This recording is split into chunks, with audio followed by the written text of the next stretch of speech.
Halo sahabat Mas Dani, selamat datang di Mas Dani Cast, Puskesmas Danasari Podcast.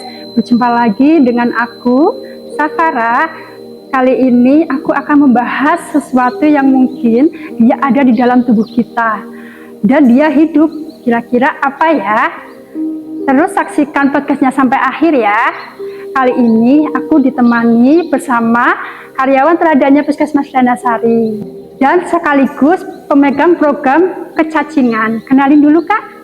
Oke, perkenalkan, nama saya Iis Sri Murtianingsih. Saya bidan desa dan sekaligus pemegang program kecacingan. Oke, sahabat Mas Dani, karena kita sedang ngobrol santainya bersama program kecacingan, kali ini aku akan membahas seputar tentang kecacingan bersama Kak Iis. Mewakili sahabat Mas Dani yang ingin sahabat Mas Dani pertanyakan, yang pertama ya Kak ya, itu tentang kecacingan sendiri itu apa ya Kak? Oke, untuk kecacingan sendiri itu adalah penyakit yang diakibatkan karena cacing masuk ke dalam organ tubuh manusia ya. Lalu untuk kecacingan sendiri itu penyebabnya karena apa ya Kak ya? Nah, untuk penyebab dari kecacingan itu yang pertama ya, makanan yang terkontaminasi dengan larva cacing, kemudian tanah yang terkena larva cacing, kebiasaan buruk dari manusianya juga ya, makan tanpa cuci tangan. Betul Kak, ternyata cuci tangan itu sangat mempengaruhi ya Kak ya. Betul. Lalu nih Kak, untuk gejala dari kecacingan sendiri itu seperti apa ya Kak ya? Untuk gejala kecacingan itu ada beberapa banyak ya Kak ya. Iya. Yang pertama itu adalah badannya kurus, mukanya pucat, rambutnya seperti rambut jagung, kemudian perutnya sakit, bisa juga karena diare, bisa menyertai diare juga. Ada diare juga ya Kak ya. Perutnya kembung. Jadi perlu dicurigai misalkan sampai terjadi diare, kemudian ternyata berat badannya juga terus menurun. Terus tadi ternyata dari rambut pirang, biasanya kan kita orang tua seneng lihat itu rambutnya pirang kayak orang luar negeri ya. Ternyata itu salah satu penyebab dari gejalanya ya. Gejala dari kecacingan sendiri. Nah, agar tidak terkena kecacingan nih Kak, apa sih yang harus kita lakukan Kak? Nah, untuk agar kita tidak sampai terjadi masalah organ tubuh kita tidak terserang dari kecacingan itu. Nah, yang pertama itu adalah kita harus menjaga lingkungan di sekitar kita, kebersihannya kemudian mencuci tangan mencuci tangan sebelum makan dan setelah bermain. Biasanya anak-anak itu kan bermain di luar nih bermain tanah. Nah, itu biasanya anak-anak itu lupa nggak cuci tangan, makanya itu harus kita biasakan setelah bermain harus mencuci tangan. Kemudian minum obat cacing obat cacing itu 6 bulan sekali itu perlu itu harus jadi pada prinsipnya agar kita tidak terkena kecacingan itu terutama di saat kita akan melakukan sesuatu, sebelum dan setelahnya kita harus cuci tangan. Betul sekali. Terus tadi kan dijelaskan ya Kak Is, kalau kita harus minum obat cacing 6 bulan sekali. Nah, itu fungsinya untuk apa ya Kak? Itu fungsinya itu untuk mengatasi infeksi cacing yang masuk ke dalam tubuh manusia itu sebetulnya Jadi usus manusia itu ada cacingnya. Terus kemudian kita minum obat cacingnya itu tujuannya itu adalah untuk mencegahnya itu agar cacing itu tidak sampai ke organ tubuh lainnya. Ya Kak. Nah, obat cacing sendiri Kak, ini bisa diminumkan untuk anak usia berapa? Kemudian dosisnya Kak, kita kan pastinya harus tahu ya Kak ya, biar tidak salah. Dan kapan nih kita akan meminum obatnya? Oke. Nah, Untuk obat cacing itu ya diberikan pada usia 1 tahun sampai usia 12 tahun. Untuk dosisnya, untuk anak usia 1 sampai 2 tahun itu setengah tablet. Kemudian untuk usia 2 sampai 12 tahun itu 1 tablet. Untuk cara minumnya itu diminumkan pada malam hari. Iya, Nah, Kak. untuk obat cacing itu ada beberapa macam. Iya, ya. Ya, ada yang tablet, kemudian ada yang sirup. Sirup, iya, Seperti Kak. itu. Kemudian nih Kak, kalau misalkan kita minum obat cacing, pastinya kan orang tua khawatir, namanya obat ya. Dan pastinya sahabat Mas Dhani sendiri bertanya-tanya juga, apakah obat cacing ini mempunyai efek samping? Nah, obat cacing itu memang ada efek sampingnya Kak. Yang Iya. pertama itu mengantuk.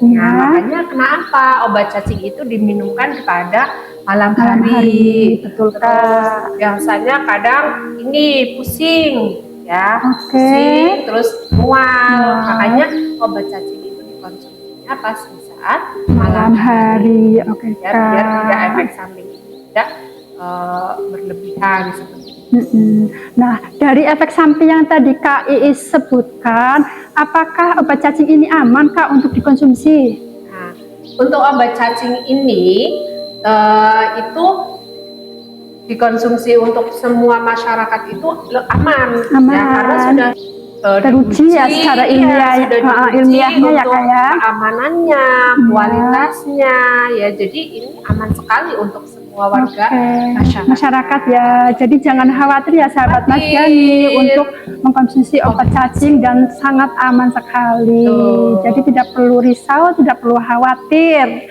Nah ini Kak, untuk anak-anak ini kan dianjurkan minum obat kecacingan ya, obat cacing ya. Untuk orang dewasa, apakah perlu juga minum obat cacing Kak?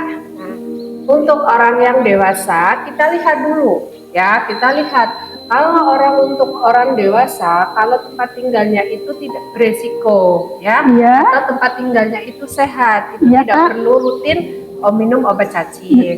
Tapi apabila tempat tinggalnya itu beresiko Iya.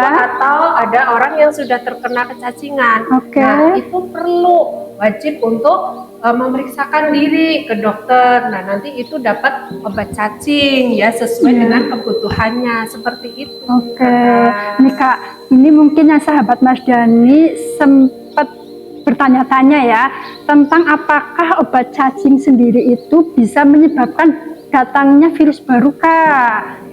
Untuk obat cacing ini ya untuk sampai detik ini, sampai saat ini masih aman ya Kak untuk dikonsumsi. Jadi nggak perlu khawatir ya. Jadi takutnya obat cacing ini nanti ya setelah diminum ya, Iya. setelah diminum nanti cacingnya keluar. Kalau Iya. dulu seperti itu ya Kak Iya ya. betul, soalnya Kalau saya juga sekarang- mengalami Kak. Iya.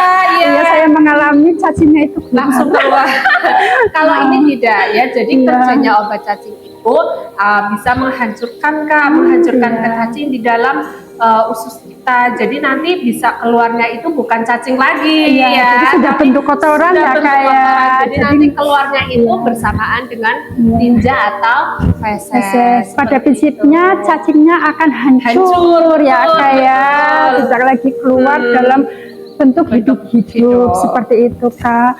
Nah ternyata obat cacing ini kebermanfaatannya itu sangat luar biasa ya Betul Kak ya. sekali, Kakak. Lalu ini obatnya bisa nggak Kak didapatkan secara gratis? Nah, untuk selama ini memang obat cacing itu dari program ya Kak ya. Jadi Iya. obat cacing itu gratis sekali Kak. Jadi bisa nih ya obat cacing itu didapatkan di posyandu, terus kemudian di PAUD, kemudian di sekolah-sekolah SD karena memang sasarannya itu adalah anak usia 1 sampai 12 tahun dan ini gratis sekali Kak. Oke, Gratis sekali iya. makanya anak Indonesia itu harus bebas dari kecacingan. Kecacingan ya seperti Kak ya, itu. jangan sampai ada lagi Ada, kasus ini anak kena kecacingan. kecacingan. Karena kita kemarin kan sempat melihat ya Kak, ada berita yang sampai di dalam tubuhnya itu banyak sekali cacing Betul. beribu-ribuan dan itu sangat apa ya, kayak membuat kita jadi mawas diri. Betul, Kak. Mawas diri benar-benar. Kita juga harus benar-benar mendampingi balita terutama ya, agar sampai jangan terjadi seperti kasus yang sudah ada yang gitu sudah terjadi ya, banyak cacing ya di dalam tubuhnya itu banyak banget yang namanya cacing. Makanya ini benar-benar sekali Kak ya, obat cacing itu harus kita rutin konsumsi ya, harus kita dapatkan seperti itu. Lalu nih Kak, untuk yang terakhir, mungkin dari Kak Iis ada yang mau disampaikan atau ada yang perlu sahabat Mas Dhani ketahui tentang kecacingan sendiri? Pesan dari saya ini ya, nah ini untuk agar anak Indonesia itu bebas dari kecacingan ya, anak-anak kita harus dirutinkan untuk minum obat cacing selama rutin setiap 6 bulan sekali, dan obat cacing ini mudah sekali kita dapatkan ya, baik di posyandu ataupun di PAUD ataupun di sekolah, agar anak kita itu bebas dari kecacingan. Seperti itu Kakak, agar anak Indonesia itu cerdas ya, cerdas, tidak ada anak Indonesia yang kurus-kurus lagi karena kecacingan itu. Gitu. Benar sekali, kita harus mendukung program pemerintah betul, ya. Mungkin untuk episode kali ini kita sudahi dulu ya Kak ya. Semoga sahabat Mas Dhani merasakan kebermanfaatan dari podcast kali ini. Next kita akan membahas apa lagi ya. Terus saksikan podcast-podcast kita selanjutnya ya, yang pastinya akan selalu menarik setiap episodenya. Selalu dukung podcast-podcast kita ya, dengan selalu menonton podcast kita. Jangan lupa untuk selalu like, share, dan subscribe-nya ya sahabat Mas Dhani.